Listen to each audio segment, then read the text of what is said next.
Untold secrets of relationship and parenting. Preparing is better than repairing. Ram గారు మరియు విజయ పెద్దన గారు నిర్వహిస్తున్న ఈ క్లాస్‌లో మీరు జాయిన్ అవ్వాలి అనుకుంటున్నారా? ఈ నెంబర్‌కి సంప్రదించండి. నమస్తే విజయ మేడం. నమస్తే రామ్ సార్. నమస్తే Usha. March 10th offline class design చేయబోతున్నారు అండ్ దాంతోపాటు చాలామంది ఎన్రోల్స్ చేసుకుంటున్నారు, ఎంక్వైరీస్ చేస్తూ ఉన్నారు. Untold secrets of relationship and parenting. దీనికి సంబంధించి చాలామంది టైటిల్ చాలా ఇంట్రెస్టింగ్గా ఉంది అని అడగడం జరుగుతుంది. కొన్ని కామెంట్స్ నేను చూశాను మనకు వచ్చిన దాంట్లోనే. అండ్ కొంతమంది మాట్లాడుతున్నప్పుడు నేను డైరెక్ట్గా ఇంటరాక్ట్ అయినప్పుడు కొంతమంది ఈ డౌట్స్ కూడా క్లారిఫై అవుతాయా అని అడిగారు. దానికి సంబంధించి సార్, తాకట్టులో ఉన్న బంగారాన్ని విడిపించి ఆ రోజు ఆన్లైన్ రేటుకే మేము కొంటాం. Sharma gold company. ఎప్పుడైతే ఫస్ట్ మ్యారిటల్ లైఫ్లో పొసగలేదు, ఉండలేకపోయాము, కొన్ని కారణాల వల్ల బయటకు వచ్చి సెకండ్ మ్యారేజ్లోకి ఎంటర్ అయ్యాము. బట్ ఇందులో కూడా ఇబ్బందులే కనిపిస్తూ ఉన్నాయి.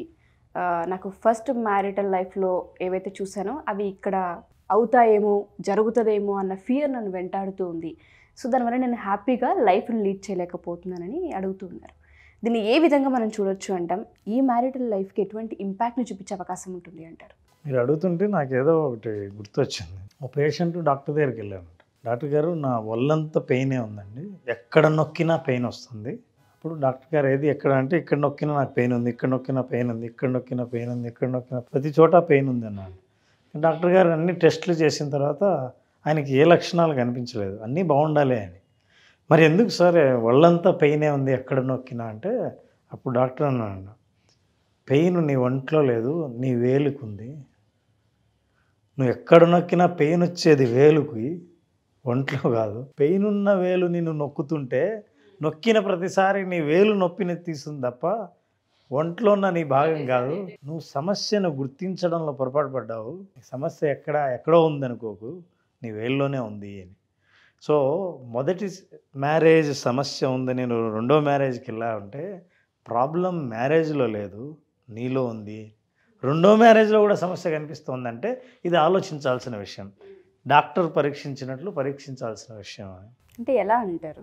ఇప్పుడు సాధారణంగా మనిషికి సహజంగా ఉన్న ఒక గుణం ఏంటంటే అండి, కంపారిజన్ ఏంటంటే ఎప్పుడైనా సరే, ఇప్పుడు మీ ఇంట్లో మీరు భోంచేసిన తర్వాత బయటికి వెళ్ళి హోటల్లో భోంచేస్తే ఇంట్లో భోజనం కంటే బాగుందా లేదా అన్నది ఆటోమేటిక్ కంపారిజన్.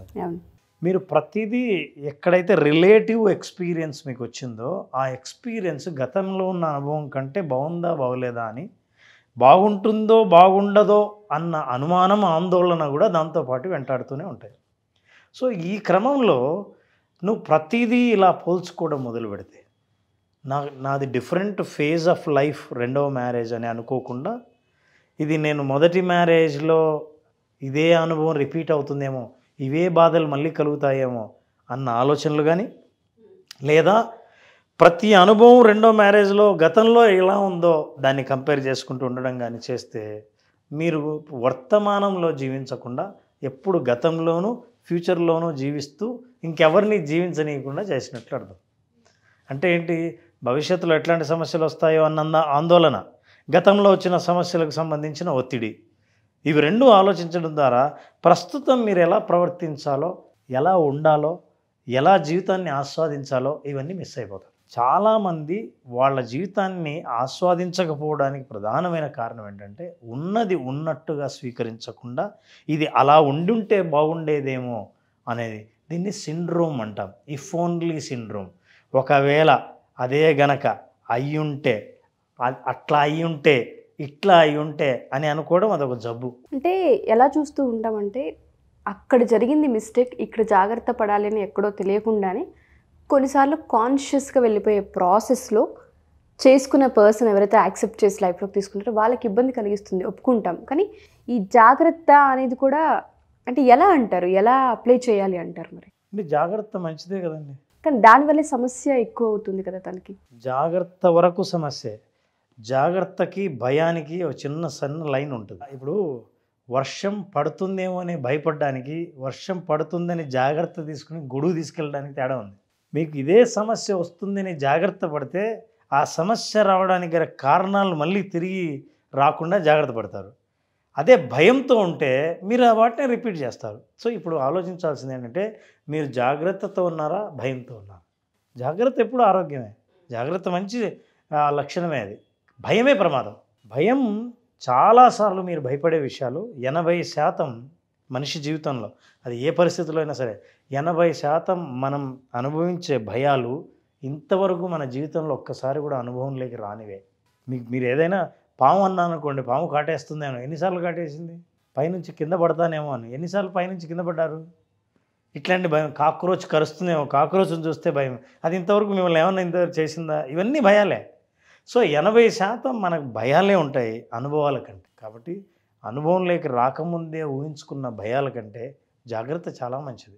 సార్ చెప్పినట్టుగానే జాగ్రత్త చాలా మంచిది. బట్ ఈ జాగ్రత్తలోనే భయం కనిపిస్తున్న ప్రతిసారి అవతల మనిషికి ఇబ్బందిగాను, ఇద్దరు హ్యాపీ లైఫ్ని లీడ్ చేయలేరు. కొన్ని సందర్భాల్లో కిడ్స్ కూడా ఉండే అవకాశం ఉంటుంది కాబట్టి వాళ్ళ పైన కూడా ఇంపాక్ట్ పడే అవకాశం ఉంటుంది. ఈ జాగ్రత్తని, ఈ భయాన్ని ఏ విధంగా చూడాలి అంటారు? ఏ విధంగా ఐడెంటిఫై చేయాలి వాళ్ళు? ఒకవేళ కనుక మాకు ఇది ఉంది, లాంగ్ రన్లో మేము దీన్ని ఇలానే తీసుకెళ్ళిపోతూ ఉన్నాము అని వాళ్ళు ఫీల్ అవుతే మన ఈ untold secrets of relationship and parenting session వాళ్ళకి ఏ విధంగా హెల్ప్ అవుతుంది మ్యామ్? నువ్వు అన్నా ఉషా జాగ్రత్త, భయం అని. సో ఈ భయాలు ఎందుకంటే నేను అనుకోవటం వీళ్ళు ఒక ఎక్స్పీరియన్స్ నుంచి, దట్టు ఒక నెగిటివ్ ఎక్స్పీరియన్స్ నుంచి, ఒక ప్రతికూల వాతావరణంలోంచి వచ్చి దాన్ని అంటే ఎండ్ చేసుకుని డివోర్స్ ద్వారా విడిపోయి ఒక కొత్త మ్యారేజ్లోకి మళ్ళీ వేరే పెళ్ళి చేసుకున్నారు. సో వీళ్ళ భయాలు ఏంటంటే వీళ్ళకి ఇంకా వాటిని హ్యాండిల్ చేయటం తెలుసుకోలేకపోవటం ఒకటి.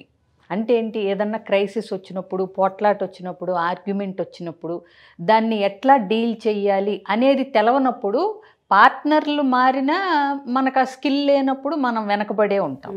ఇప్పుడు డిఫరెన్స్ ఆఫ్ ఒపీనియన్ అనేది ఏ మనిషితో అయినా రావచ్చు. ముందు వాళ్ళు వెనక వాళ్ళు అనే సందేహం లేదు.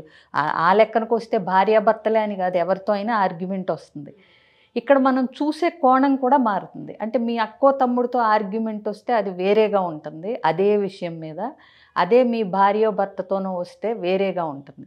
ఇక్కడ ఈగో అనేది త్వరగా దూరిపోతుంది మధ్యలోకి. నేను చెప్పిందే నువ్వు వినాలి, లేకపోతే ఎక్స్పెక్టేషన్ ఒకటి, ఈగో ఒకటి ఉంటుంది. అంటే మా ఆవిడ నేను చెప్తే వినదా ఒకటి, లేదా ఎక్స్పెక్టేషను నా భర్త గొడవైన తర్వాత ఇలా ఉండాలి, నేను అలిగితే నన్ను బుజ్జగించాలి, అంతే తప్పితే అలిగినా నన్ను అంటే పట్టించుకోకుండా వదిలేస్తే ఎట్లా, ఇట్లా ఎక్స్పెక్టేషన్స్, ఈగోస్ ఎంటర్ అవుతాయి. ఏది భార్య భర్తలు అనగానే వచ్చేస్తాయి, ఇవి కమ్ముకుంటాయి అన్నమాట.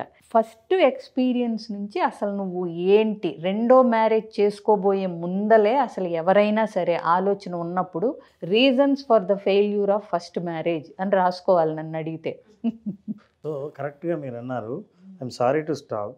సో ఇప్పుడు జరిగింది అంటే మీరు చెప్పే కేసులో repairing because they have not prepared. ఇంకొకటి సేమ్ రిపీట్ అవుతాయని ఊహించుకునే భయాలు, సార్ చెప్పినట్టు. అంటే మన భయాలు సగం అనుభవంలోకి రావు అని చెప్పింది.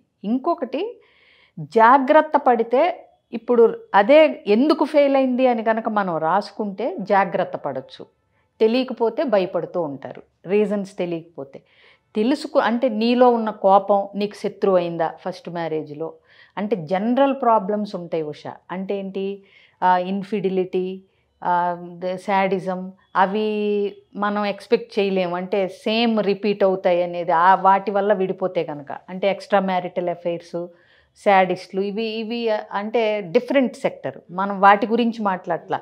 ఫిజికల్ అబ్యూజ్ అంటే కొట్టడం, ఏంటి, ఇవన్నీ శాడిజం కింద వస్తాయి అబ్యూజ్లు. అవి పక్కన పెడితే కమ్యూనికేషన్ ప్రాబ్లమ్స్, కంపాటబిలిటీ ఇష్యూస్, సర్దుకుపోవటాలు, కాంప్రమైజ్లు, అట్లాగే ఎలా మాట్లాడాలి, పోట్లాట వచ్చినప్పుడు ఆఫ్టర్ ఫైట్. అసలు నన్ను అడిగితే ఫైట్ ఫేర్ అంటే ఫైట్ అయిన తర్వాత రిపేర్ చేసుకోవటం తెలిసిన వాళ్ళకి ఫైటింగ్ అసలు ఎప్పుడు ప్రాబ్లమే కాదు. ఎందుకంటే ఫైట్స్ అవుతాయి, అది నువ్వు ఆపలేవు. 4 రోజులు కలిసి ఉంటే మన ఇద్దరికి కూడా అభిప్రాయ భేదాలు వస్తాయి. కానీ వచ్చినప్పుడు ఏం చేస్తున్నారు, ఒకవేళ ఫైట్ అయితే గనక ఎలా రిపేర్ చేస్తున్నారు అనేది కనుక రీజన్స్లో ఉంటే, అది నువ్వు సెకండ్ మ్యారేజ్లోకి నేర్చుకోకపోతే మళ్ళా ప్రాబ్లమ్స్ వస్తాయి. మీరు అన్నట్టుగానే ఎప్పుడైతే సెకండ్ మ్యారేజ్లోకి వెళ్ళాలి అనుకుంటున్నామో, ఒక మ్యారేజ్ అనే కాదు, ఒక దగ్గర మనం ఫెయిల్ అయ్యాము, సెకండ్లో మళ్ళీ వెళ్తున్నాము అనుకున్నప్పుడు కొంత ప్రిపేర్ అవ్వాల్సిన అవసరం ఉంటుంది. దేనివల్ల ఫస్ట్ దాంట్లో మనం ఫెయిల్ అయ్యాము, ఈసారి మనం తెలుసుకోవాల్సింది ఏంటి అన్న దానిపైన వాళ్ళకి అవేర్నెస్ కూడా ఉంటుండాలి. సింపుల్ అండి. ఇప్పుడు ఒక స్టూడెంట్ ఎగ్జామ్ రాశాడు, ఫెయిల్ అయ్యాడు, మళ్ళీ అప్లై చేసుకొని మళ్ళీ ఎగ్జామ్ రాయాలనుకుంటున్నప్పుడు మళ్ళీ ఫెయిల్ అవుతానేమన్న భయం ఎప్పుడు ఉంటుంది? ప్రిపేర్ అవ్వలేకుండా ఎప్పుడైతే ఉంటుంటారో మళ్ళీ ఫెయిల్ అవుతామని చాలా కాన్ఫిడెంట్గా చెప్తాడు. జాగ్రత్త పడేవాడు ఏం చేస్తాడంటే ట్యూషన్కి వెళ్తాడు, మోడల్ పేపర్లు చదువుతాడు, టైం స్పెండ్ చేసి ఎక్కువ చదువుతాడు. జాగ్రత్త పడిన వాళ్ళు ఈసారి పాస్ అవ్వాలని ప్రయత్నిస్తారు. అందుకే నేను మళ్ళీ అప్లై చేస్తాను, పాస్ అవుతానని. అయితే నాకు ఈ క్లారిటీ లేనప్పుడు ఏం చేస్తానంటే రాళ్ళు వేస్తుంటా, చూద్దాం ఈసారి నేను పాస్ అవ్వచ్చేమో అని. రాళ్ళు వేసేవాడికి భయం ఉంటుంది, తగిలితే తగలచ్చు లేకపోతే. ఎందుకంటే మధ్యలో స్కిల్ ఇంప్రూవ్ అవ్వాలా. నాకు విజయ్ గారు చెప్పారు, మీకు ఏ కాంపిటెన్స్ స్కిల్ డెవలప్ చేసుకోకుండా మళ్ళీ నేను మ్యారేజ్లోకి ఎంటర్ అవుతే నువ్వు చేసే తప్పులే నువ్వే రిపీట్ చేయొచ్చు అవతల వాళ్ళు చేయడం కంటే. సో జాగ్రత్త చాలా మంచిది. భయపడుతున్నారంటే అర్థం ఏంటంటే మీరు ఇంప్రూవ్ అవ్వలేదు అని అర్థం. ఎగ్జాక్ట్లీ. సో ఎవరైతే మన ఈ ఎపిసోడ్ చూస్తూ ఉన్నారో March 10th untold secrets of relationship and parenting, ఈ క్లాస్కి సంబంధించి లైఫ్ మీద హోప్ లేని వాళ్ళు కావచ్చు, మ్యారేజ్లో డిస్టర్బెన్సెస్ ఉన్న వాళ్ళు కావచ్చు, లేదా డివోర్స్ తీసుకొని సెకండ్ లైఫ్ని స్టార్ట్ చేయాలనుకునే వాళ్ళు కావచ్చు, లేదా పిల్లలకి సంబంధించి కొన్ని ఇబ్బందులు ఉన్నాయి, మేము వాళ్ళని ఎలా ప్రిపేర్ చేయాలో మాకు అర్థం కావట్లేదు అనే వాళ్ళు కావచ్చు, సూసైడల్ టెండెన్సీ వస్తుంది మాకు అనే వాళ్ళు కావచ్చు, ఇలా రకరకాల సమస్యలతో ఒక మ్యారిటల్ లైఫే కాకుండా జీవితానికి సంబంధించి కూడా ఇబ్బంది పడే వాళ్ళు ఉంటుంటారు. వాళ్ళకి మన ఈ సెషన్ ఏ విధంగా హెల్ప్ అవుతుందంటారు రామ్ సార్? ఇప్పుడు మీరు చెప్పినవన్నీ అవుట్కమ్స్. మనం కమ్యూనికేషను, సంబంధాలు సరిగ్గా లేకపోవడం వల్ల వచ్చిన సమస్యలు, రకరకాలైన సమస్యలు మనం ఎన్ని చెప్పినా. అందుకే మనం రూట్ మీద ఫోకస్ చేస్తూ నేను విజయ గారు March 10వ తారీఖున untold secrets of parenting and relationship ప్రోగ్రాంలో అసలు వీటన్నిటికీ రూట్ కాజ్ ఏంటి, ఆ రూట్స్ని ఎట్లా అడ్రస్ చేయాలి. చాలామంది we are very happy wife and husband couple attend అవుతున్నారు. ఎందుకంటే ఏ ఒక్కరు అటెండ్ అయినా ఒక్కరు జ్ఞానం వచ్చినా ఉపయోగం లేదు. కలిసి బ్రతకాలనుకున్నప్పుడు ఇద్దరు ఒకే విషయం ఒకేసారి తెలుసుకుంటే అండర్స్టాండింగ్ చాలా ఎగ్జాక్ట్లీ ట్రూ. తప్పకపోతే ఒక్కళ్ళు వచ్చినా అంటే something is better than nothing. At least ఒకవైపు నుంచి దానివల్ల ఒక ప్రయోజనం కూడా ఉంది. ఒకళ్ళు అటెండ్ అవుతే తాము మారాలి, ఇతరులు మారాలి అనుకోవడం కంటే అని నిర్ణయించుకున్న వాళ్ళకి చాలా ప్రయోజనం ఉంటుంది. వాళ్ళు ఏం మారచ్చో తెలుసుకోవచ్చు. సో వీళ్ళందరికీ ప్రయోజనం కలిగించి అట్లాంటి సమస్యలు మన సొసైటీలో మనం చూడకూడదు అనుకుంటే ఇట్లాంటి ఎడ్యుకేషన్ తప్పనిసరిగా అవసరం. అందరికీ ఒకే చోట ఒక రోజంతా 10 to 5 మార్నింగ్ చాలా విషయాల మీద, రిలేషన్షిప్ కానీ, పేరెంటింగ్ కానీ, అసలు లవ్ అంటే ఏంటి, వాళ్ళు స్ట్రాంగ్ కమ్యూనికేషన్ ఎలా ఉండాలి, వీటన్నిటి గురించి మాట్లాడాలి. Sure sir. Thank you sir. Thank you ma'am. Thank you so much.